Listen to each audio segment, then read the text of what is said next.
Olá a todos, olá a todas. O tema da aula de hoje, pessoal, é reformas religiosas. Por que reformas religiosas? Que serão duas reformas, tá certo? A tal da reforma protestante e depois a contra-reforma católica, tá bom? Tranquilo? Aqui, pessoal, a gente tem que lembrar também, tá certo, que essas reformas, elas acontecem, elas vão surgir dentro, ali, no final da Idade Média, comecinho da Idade Moderna. Bom, então você tem toda uma mudança de mentalidade, você tem toda uma questão, uma outra filosofia, tá certo? Então isso entra em choque com o poder da Igreja Católica vigente da época, tá bom? Tranquilo? Então você tem aí o crescimento do poder real, você tem a difusão das ideias renascentistas, do humanismo, tá? Que é um movimento, um movimento questionador, tá bom? Então isso tudo faz parte dentro desse cenário, tá bom? E, obviamente, você vai encontrar aqui questões religiosas, tá? Por exemplo, aqui, pessoal, antes disso, tá certo? A Igreja Católica Apostólica Romana, ela entra em crise, tá certo? Justamente por seu alto envolvimento político. Tá? Então, como ela tem essa questão do intervencionismo, tá bom? Alguns reis que estavam ali justamente na formação das monarquias nacionais, crescendo o seu poder, centralizando, tendo cada vez mais força, via com maus olhos esse intervencionismo da igreja em seu poder com a sua população. Tá? Então é necessário cada um no seu quadrado, tá bom? Então é essa a visão política da época. Você também vai encontrar aqui, pessoal, a venda de cargos eclesiásticos. Como assim, professor? O que é um cargo eclesiástico? Então vamos lá. O Papa, o Bispo, o Arcebispo, o Cardeal, o Padre, tá? Então isso é um cargo eclesiástico, tá bom? E aí, pessoal, muitas pessoas ali, ali no final da Idade Média para a Idade Moderna, elas não precisavam ser altamente religiosas, elas precisavam ser poderosas, tá bom? Então elas iam lá, compravam o cargo e, obviamente, compravam também aquele status, compravam aquele poder político, tá? Então, vamos entender aqui melhor falando porcamente, tá certo? Falando assim, numa linguagem mais simples. Tinha muito bispo ou cardeal que não sabia rezar um Pai Nosso, tá bom? Então, percebeu como ele não precisa ser altamente religioso para ter um cargo alto dentro da igreja, lá da igreja medieval, tá bom? Da igreja, da transição da Idade Média para a Idade Moderna, tá? Tranquilo? Então é isso que eu tô querendo dizer. Esse é o grande problema da venda do cargo eclesiástico, tá bom? Além disso, pessoal, a Igreja Católica também ali da transição da Idade Média para a Idade Moderna, ela também vendia relíquias falsas. Como assim relíquias falsas? Primeiro, o que é uma relíquia? Relíquia, pessoal, é um objeto sagrado, tá? É um objeto, então, tocado por um santo ou pertencente a um santo, tá bom? E se a Igreja Católica Apostólica Romana ela idolatra imagens, como é que ela vem vender uma relíquia? Qual é o preço de uma relíquia? É aí que mora também a questão, tá certo? Como assim? Como que a gente pode mensurar, tá certo? Essa questão. Então, é esse o questionamento que as pessoas começaram a se fazer. Tá? E aí, obviamente, as pessoas iam lá e falavam assim: ah, mas eu tenho aqui um cálice, e esse cálice foi tocado por Jesus, ou esse cálice foi usado por São Benedito, sei lá, qual santo. E a outra pessoa falava, mas eu também. Você fala assim, ué, não, mas o meu é verdadeiro porque eu comprei na igreja. O outro cara também falava que comprava na igreja. Então, tá vendo qual é o grande problema dessa venda das relíquias nas artes? Que elas começou então a se perceber que elas eram falsas, tá bom?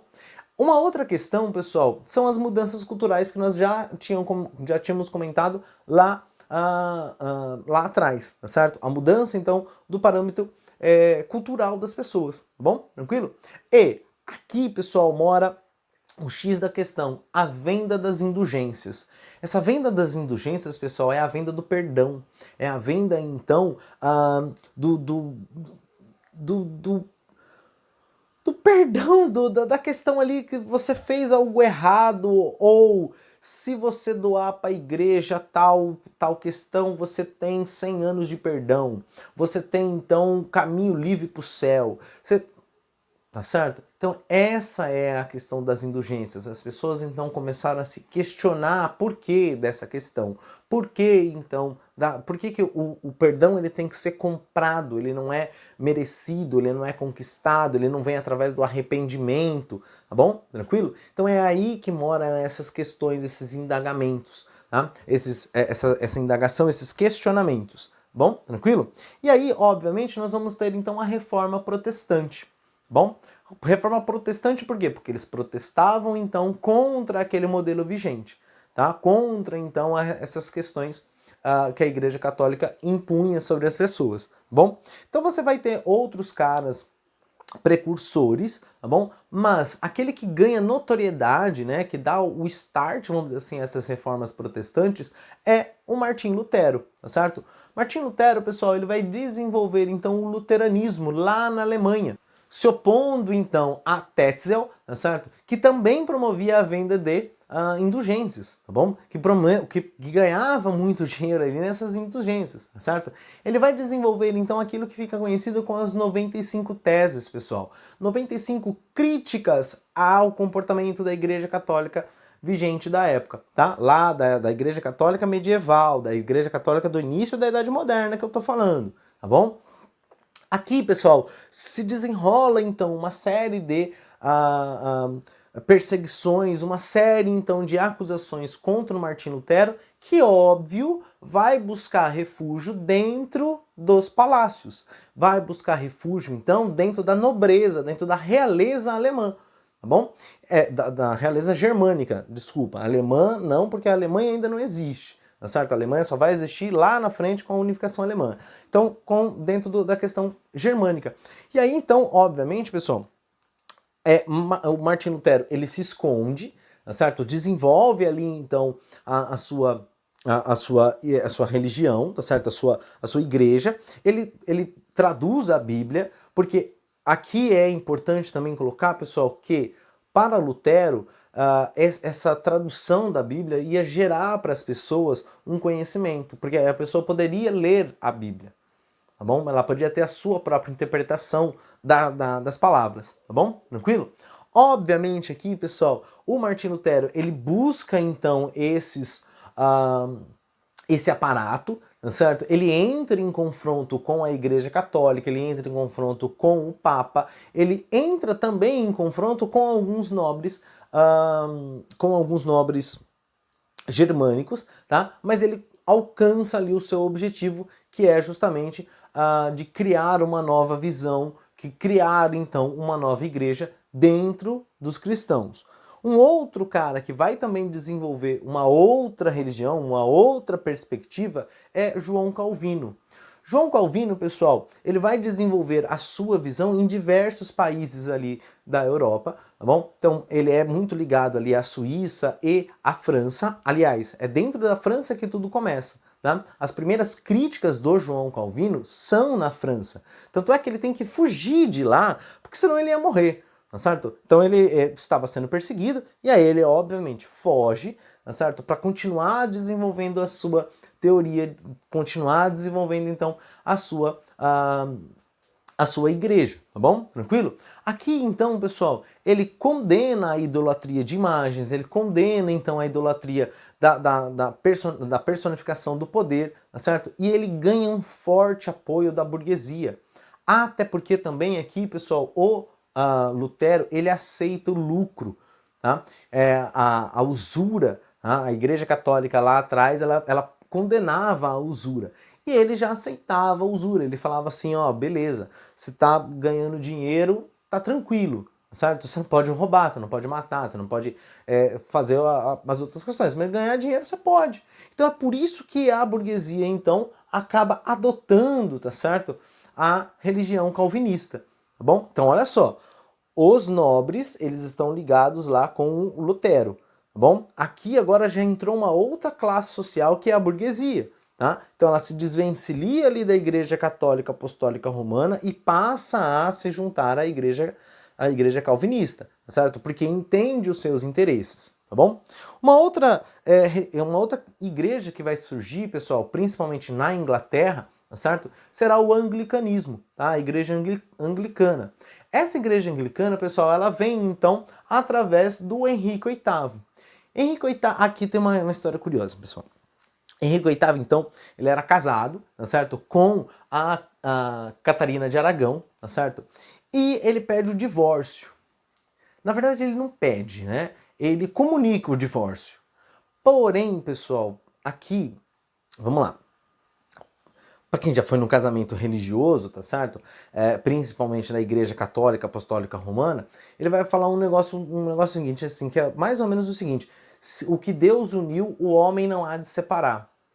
Isso significa que o casamento, ele é um elo, ele é uma questão indissociável. Tá? Então, aos olhos de Deus, lá para a Igreja Católica, é indissociável. Então não existe esse bagulho de divórcio. Quando o Henrique VIII fala, então, que vai se divorciar, a Igreja Católica fica maluca, fala, não, esse negócio não existe, não pode.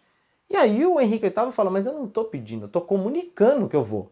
Tá certo? Tanto é que ele se divorcia. Tá? E ele casa de novo, ele casa então com a Ana Bolena. Aliás, ele vai casar mais outras tantas vezes, tá certo? Não é o primeiro divórcio que ele faz e não é também o segundo casamento dele aqui com a Ana Bolena. Ele tem outras questões. Obviamente, pessoal, que por desrespeitar a Igreja Católica, ele é excomungado, ele é expulso então da Igreja Católica. Aqui mora então algo muito surpreendente, tá certo? O Henrique VIII, mais ou menos, ele pensa o seguinte: já que você me expulsou da sua igreja, eu vou expulsar a sua igreja das minhas terras. E começa então a perseguição contra a Igreja Católica, contra os membros da Igreja Católica, confiscando então as terras, confiscando então a riqueza da Igreja Católica, tá? Obviamente, pessoal, isso caiu nas graças do povo, tanto é que o parlamento concede a Henrique VIII, através do ato de supremacia, a questão então dele ser o líder religioso desta nova igreja, tá bom? Tranquilo?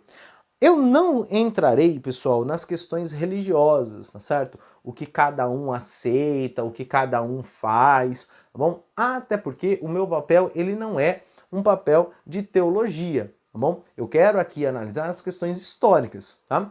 Porém, pessoal, há um consenso entre os protestantes, tá certo? Que é o tal dos 5 solas, tá? Então, somente a fé, somente a escritura, somente a graça, glória somente a Deus e somente a Cristo, tá? E aí, então, pessoal, eu peço encarecidamente que se você quiser observar melhor essas questões de cada uma das religiões ali propostas, o luteranismo, o calvinismo e o anglicanismo, tá certo? Eu peço então para que você faça então as suas pesquisas, retire as suas dúvidas lá com o seu líder religioso, tá certo? Seja ele então o padre, o pastor, o rabino, o babalorixá, ou sei lá qual outro líder religioso, tá? Faça as suas pesquisas, vá lá, né? Mate a sua curiosidade para você conhecer um pouco mais sobre essas religiões, tá bom? Tranquilo? Porém, pessoal, vamos lá, vamos voltar para a aula de história, certo?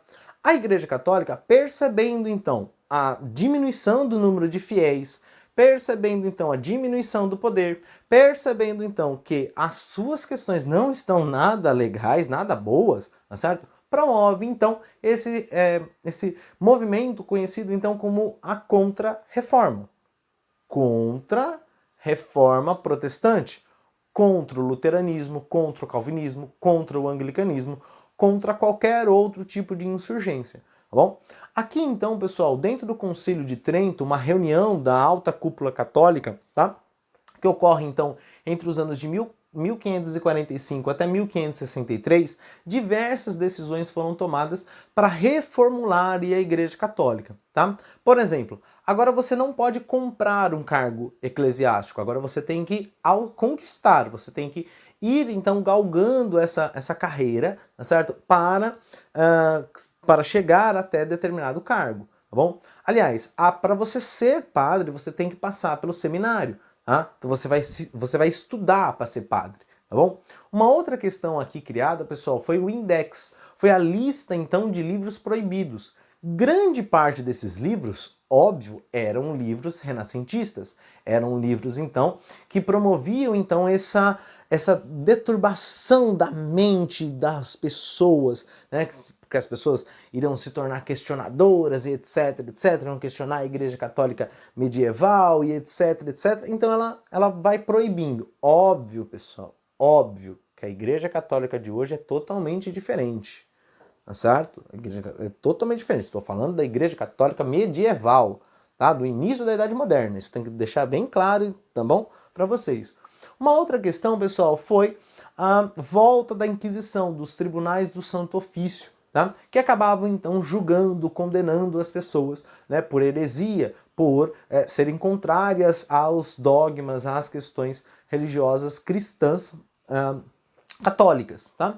E foi criada também por Inácio de Loyola, pessoal, a Companhia de Jesus. Esses aqui são os padres jesuítas, tá? Um grupo religioso formado que iria dedicar a sua vida na difusão do catolicismo, tá bom? Tranquilo? Aliás, é através da Companhia de Jesus, tá certo? É através então desses padres jesuítas que o cristianismo, né, que o catolicismo chega até o Brasil, chega até a América, tá? Por quê? Olha a data, 1545, 1563. Tá? Então o Brasil foi descoberto recentemente, a América foi descoberta recentemente. Era necessário então fazer com que a Igreja Católica ganhasse mais adeptos, ganhasse então mais território, tá certo? Ideologia e etc, etc, etc. Tá bom?